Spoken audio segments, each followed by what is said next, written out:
Cara baru tidak akan diterima semudah membalikan tangan, tetapi cara lama tidak akan mudah menjawab tantangan zaman.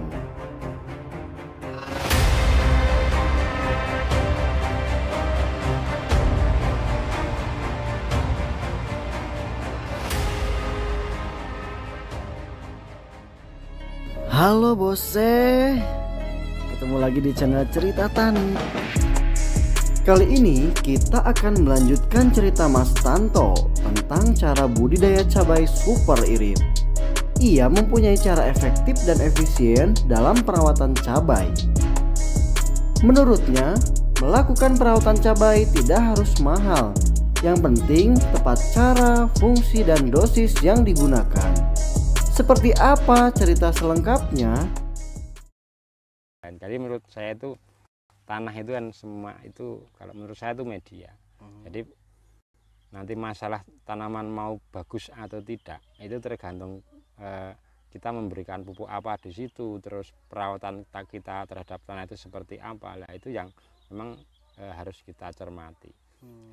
Ketika saya sudah lahan janda, yang saya lakukan kemarin ini saya masukin asam humat sama silika karbon. Silika karbon. Asam humat. Itu fungsinya buat apa, Pak? Kalau silika karbon kan kata-katanya ini yang sudah ahli-ahli itu katanya untuk perangsang akar. Ya, jadi kalau asam humatnya kan pembenah tanah sekaligus untuk menetralkan pH. Seperti itu. Yang saya praktekkan memang seperti itu, memang hasilnya ya seperti ini gitu. Terus benar terjadi ya. Iya.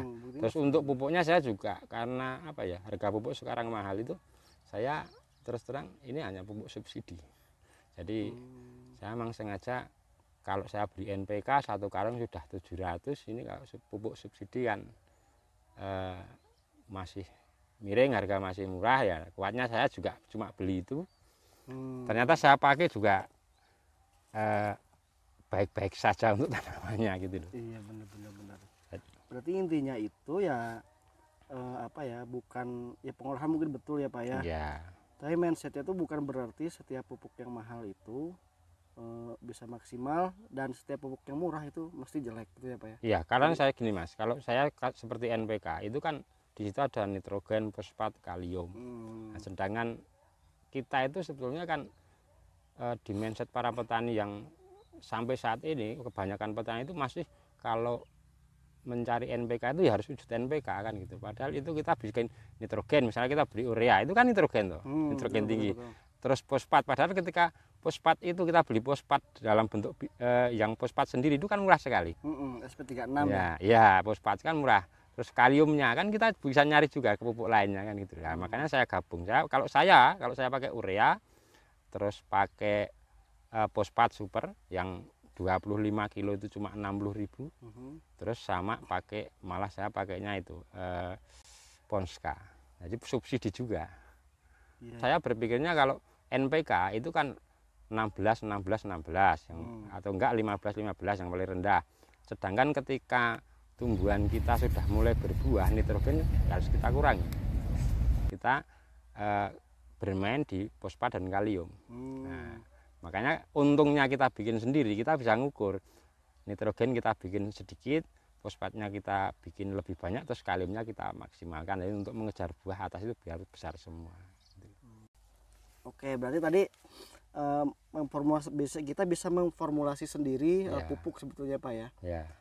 Kalau pengalaman Bapak, boleh nggak sih Pak sharing nih? Monggo. Oke. Pengalaman Bapak formulasi yang tadi itu, misalkan N, kebutuhan kita bicara soal tanaman ya Pak ya. Setelah dari awal tanam sampai panen. Kita bicara N dulu deh, nitrogen dulu. Sebetulnya kebutuhan nitrogen tanaman cabai untuk pertumbuhan itu berapa sih Pak per pohon deh, gampang simpelnya?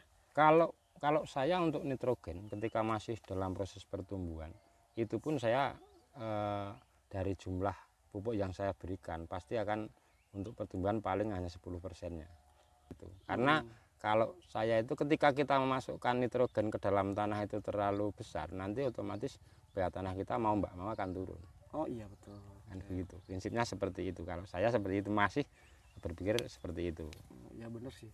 Terus setelah itu ketika vegetatif besar. Kita ketika sudah mulai vegetatif, saya bermain di fosfatnya. Fosfatnya. Ya, karena ini biar untuk rekan-rekan petani juga lainnya mungkin mau pakai cara saya seperti ini. Jadi kalau saya itu kalau untuk awal masa dari umur 0 sampai 35 hari saya bermainnya di nitrogen. Jadi untuk 35 hari ketika sudah muncul cabang, ya, itu saya bermainnya di fosfat. Yang paling tinggi saya bikin fosfat. Misalkan ini dari skala 100. Kalau dari awal itu saya nitrogen dulu. Nanti kalau sudah tumbuh cabang, nitrogen saya turunkan. Misalkan nitrogen saya pakai 10%, fosfatnya saya pakai 60%. Yang 30% saya kaliumnya. Oh, oke. Itu ketika cabang. Oke, nanti ketika sudah buah muncul, itu saya kembali ke kalium yang saya tinggikan. Fosfatnya yang saya jadikan 30, kaliumnya yang 60. Seperti itu. N-nya? N-nya tetap 10%. Tetap 10. Berarti iya. dari awal sampai akhir N tetap 10. Iya, saya 10%. Karena saya tidak mau pengalaman saya ini Mas ya. Jadi ketika saya bermain N terlalu tinggi, resiko terhadap serangan jamur juga cepat. Jadi jamur macam-macam, ada antraknos, ada patek kan, macam-macam. Itu akan lebih cepat. Nah, tapi ketika kita menggunakan nitrogen itu rendah, ternyata saya memang ini tanpa menggunakan obat jamur pun tidak terserang. Kalau ini Pak, ini kan tadi kan pupuk makro ya Pak, NPK. Ya.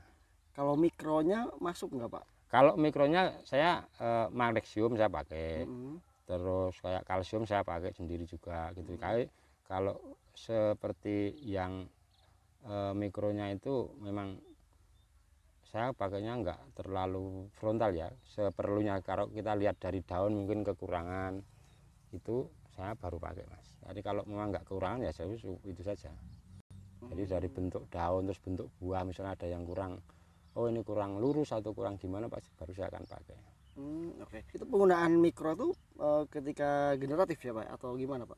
Melihat kondisi tanaman Mas. Jadi bisa ketika baru umur seminggu kalau tanaman memang masih kerdil, kadang-kadang saya berpikir ini kok kurangan pupuk NPK itu banyak tuh Mas sekarang. Terus sudah dikocor pakai NPK, ternyata masih belum juga naik. Nah itu yang jadi masalah itu kadang-kadang untuk rekan-rekan yang lain itu ini sudah tak belikan NPK ini segini banyak tak kocorkan kok juga nggak mau tumbuh bagus gitu. Nah itu padahal yang dibukan belum tentu kan itu cuma nitrogen, fosfat, kalium, jadi kan unsur yang lain kan belum ada di situ. Seperti magnesium kan, kalsiumnya kan gitu loh, fosfornya kan belum kita pikirkan. Berarti mikro itu sebetulnya dipakai kalau insidental aja ya Pak? Iya betul. Nah, jadi bukan yang pokok seperti NPK bukan tadi. Iya, karena memang untuk kebutuhan mikro itu kita kan nggak boleh terlalu banyak, nanti juga akan bermasalah. Gitu Pak. Iya, akan bermasalah. Kalaupun mikro itu banyak gitu malah jadi akan jadi masalah juga. Oke. Jadi memang melihat kebutuhan Mas kalau mikro. Jadi kalau itu kelihatan sekali dari pertumbuhan cabai itu misalnya dia kerdil. Itu kan banyak faktor yang menentukan. Terus untuk percabangan kurang banyak itu juga banyak, mikro juga ada bisa gitu. Karena atau mungkin kurang untuk magnesiumnya bisa juga. Tadi kan soal pupuk dan pemupukan ya Pak ya. Oke, sekarang saya pengen tahu cara penanggulangan hama yang Bapak lakukan, penyemprotan insek, fungi ataupun apa tuh lagi ya itu insek dan fungi lah ini. Itu gimana Pak penanganan yang jenengan? Ini khusus untuk yang cabai-cabai ini. Igu ini saya memang sengaja uji coba, memang saya tidak pakai obat jamur. Itu dari awal. Kalau yang ini saya tidak pakai jamur, terus saya tidak pakai obat keriting. Jadi saya cuma pakai obat tungu. Obat tungu? Ya, untuk tungu saja. Saya pakai itu. Obat tungu saya pakainya biasanya samit, cuma saya campur dengan gencis, itu obat saya cuma itu. Sampai sekarang masih seperti itu. Berarti inseknya nggak ada nih? Nggak pakai? Enggak. Fungi nggak pakai? Fungi nggak pakai Mas, insek pakai itu. Tapi untuk funginya saya nggak pakai. Memang sengaja, ini kan cuacanya baru panas, hujan masih jarang-jarang. Kalau memang kita pH-nya bisa mencapai 7, insya Allah jamur tidak akan tumbuh, patek juga akan aman. Kita nggak pakai obat jamur pun pasti aman. Jadi tapi untuk penyemprotan rutin saya itu saya pasti menggunakan H2O2. H2O2 itu hidrogen peroksida. Ya. Itu penyemprotan buat apa Pak H2O2? Itu kalau sepengetahuan saya hidrogen peroksida itu adalah di situ adalah H2O itu kan H2O2 itu kandungannya adalah udara murni dan air murni. Jadi ketika kita memasukkan di situ kita campur dengan insek atau dengan apapun di situ pasti tanaman akan kelihatan lebih subur, lebih aman. Jadi untuk jamurnya pun kan saya mengalihkannya ke H2O2. Karena H2O2 itu menurut para yang sudah ahli katanya H2O2 itu adalah obat untuk segala macam jamur. Dengan dosis yang pas. Itu ya. Penyemprotannya rutin Mas. Setiap saya nyemprot jadi setiap kali saya nyemprot, kalau misalnya saya nyemprot hari pertama ini saya pakai H2O2, berarti nanti semprotan yang kedua dan ketiga saya nggak pakai. Baru semprotan yang keempat saya pakai H2O2 lagi. Jadi nggak tiap nyemprot saya pakai. Ya. Berarti dua. Ya, dia itu mengirit biaya. Memotong biaya kan biar terlalu banyak. Tapi sampai saat ini masih aman, dan ketika habis kita semprot pakai H2O2 tanaman kita akan semakin kelihatan lebih segar. Karena memang itu udara dan air murni, jadi bersih itu Mas. Jadi bersih, jadi kayak menetralkan udara dan air gitu ya. Memang bersih. Wah, referensi nih bos saya. H2O2 bisa dicoba. H2O2 itu Pak ini Pak, dia bentuknya cair berarti ya? Cair Mas. Cair, terus dosisnya berapa banyak tuh sekali semprot? Nah itu kalau untuk dosis Mas, jadi untuk dosis itu tergantung kita melihat tumbuhan kita. Jadi misalkan tumbuhan kita belum terkena jamur, itu masih memang kita memberikannya itu dari awal, dari umur seminggu kita berikan itu kita pakai 20 mili untuk satu tangki itu sudah cukup. 20 mili itu satu tangki? Iya, itu sudah cukup, ada dari awal kita pakai. Tapi kalau nanti ketika sudah tumbuh jamur ya harus lebih. Tapi monggo silakan nanti dicoba. Tapi yang jelas untuk pemakaian H2O2 itu jangan melebihi dari perbandingan 1:10. Jadi per 1 liter H2O2 jangan dicampur dengan misalkan 9 liter air, jangan 8 liter air, jangan. Jadi yang intinya harus lebih dari 10 liter air per 1 liter airnya. Karena ketika sudah nanti di bawah 10 itu nanti tanaman kita malah bisa mati. Karena dia terlalu pekat ya? Enggak Mas, dia terlalu keras. Terlalu keras? Iya. Iya. Efeknya tanaman bisa mati. Jadi tapi kalau masih di atas perbandingan 10:1 itu masih aman untuk tanaman. Iya.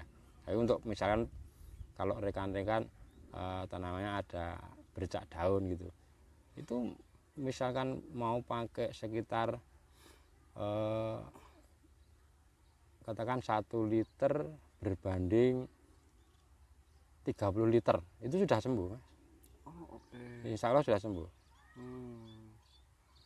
Seperti itu. Kalau saya seperti itu. Jadi penerapan saya pengen cari bahan yang irit.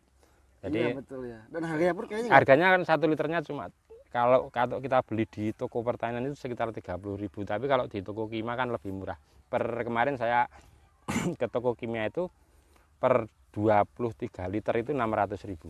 Per 23 liter? Ya. Itu kalau memang toko kimia kita nggak bisa beli eceran. Kalau toko kimia kita harus 1 jerigen itu isinya 23. Kemarin saya habis dari sana. Murah berarti kalau segitu mah. Iya. Tadi kan kita ngomongin soal pupuk-pupukan, jamur dan perjamuran ya Pak. Iya. Pernah nggak Pak Bapak mengalami gejala virus dan cara penanganannya gimana? Kalau untuk selama saya nanam cabai keriting ini, kalau virus, karena saya nanam dari awal saya namanya kan antivirus.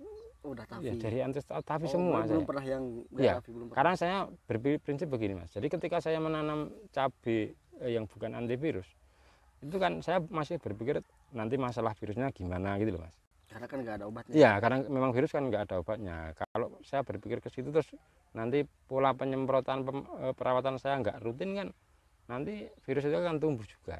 Kalau bukan yang antivirus, kalau antivirus kita kan lebih santai, jadi kita mikirnya mungkin ke tripnya, terus ke ulatnya, ya, atau terus ke jamurnya, paling kan itu saja. Tapi kalau sudah tanaman terserang virus, daunnya berubah kuning semua seperti yang di itu, nah itu kan kita repot, kita mau rawat juga sudah gimana gitu kan? Kita lihat aja sudah nggak enak kan. Kalau memang itu memang saya sengaja saya bikin untuk pembanding antara cabai rawit yang sudah terserang virus sama igu tapi kuat menahan, enggak, ternyata masih kuat menahan. Kuat. Ya. Oke, mungkin ada pesan-pesan Pak supaya bosnya petani ini tuh semangat gitu loh Pak.